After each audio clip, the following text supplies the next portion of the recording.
ہندوستان میں ایک کم تر طبقہ ہے جسے اچھوت کہا جاتا ہے۔ ہندوستان کے اچھوت جو لوگ تھے، اگر وہ کسی ہندوستان کے برہمن کو ٹچ بھی کر لیتا تو وہ سمجھتا تھا کہ مجھ پہ غسل واجب ہے، تو انہیں لوگ بہت زیادہ حقارت سے دیکھتے تھے اور نفرت سے دیکھتے تھے، سمجھو کہ وہ گٹر کی نالی کے کیڑے کے برابر تھے۔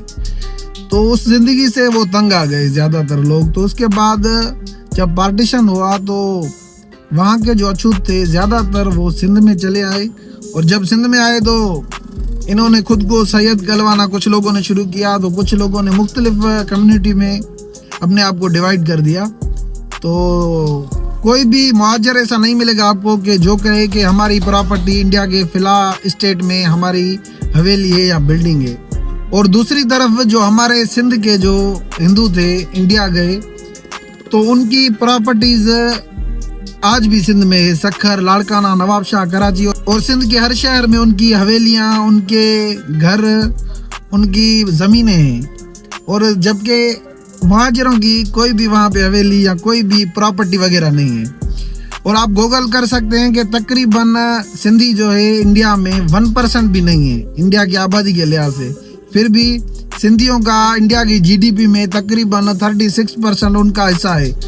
آپ اندازہ لگا سکتے ہو کہ سندھیوں نے انڈیا کو کتنا فائدہ دیا ہے اب تک، جو کہ 1% بھی نہیں ہے۔ تو یہاں پہ جو مہاجر ہیں انہوں نے سوائے قتل و غارت کے، سوائے بوری بند لاشوں کے، اور سندھیوں کو اور ملک کو کچھ بھی نہیں دیا۔ انہوں نے صرف اور صرف ملک کو نقصان دیا ہے، اور نقصان کے علاوہ انہوں نے کچھ آج تک اچھا کام ملک کے لیے نہیں کیا۔ اور دوسری طرف یہ خود کو مہاجر کہتے ہیں اور ہم کہتے ہیں کہ آپ سندھی ہو، حالانکہ ہونا ایسا چاہیے تھا ہم کہیں کہ آپ مہاجر ہو، وہ بولے نہیں نہیں ہم تو سندھی ہیں۔ آپ تقریباً 80 سال سے سندھ میں رہ رہے ہو، تو پھر بھی آپ نے یہاں کا کلچر ایڈوپٹ نہیں کیا اور خود کو مہاجر کہلواتے ہو۔ تو مہاجر کوئی بھی قوم نہیں ہے، مہاجر ایک آپ نے ایک مصنوعی قوم بنائی ہے، جو کہ دنیا میں کہیں بھی آپ چلے جاؤ کوئی مہاجر ایگزسٹ قوم کے لحاظ سے کرتا ہی نہیں۔ مہاجر ریفیوجیز ہیں، اور ریفیوجیز کو جب بھی وقت آتا ہے تو نکال دیا جاتا ہے۔ تو آپ کی بھلائی اور اچھائی اس میں ہی ہے کہ آپ خود کو سندھی کہلوائیں۔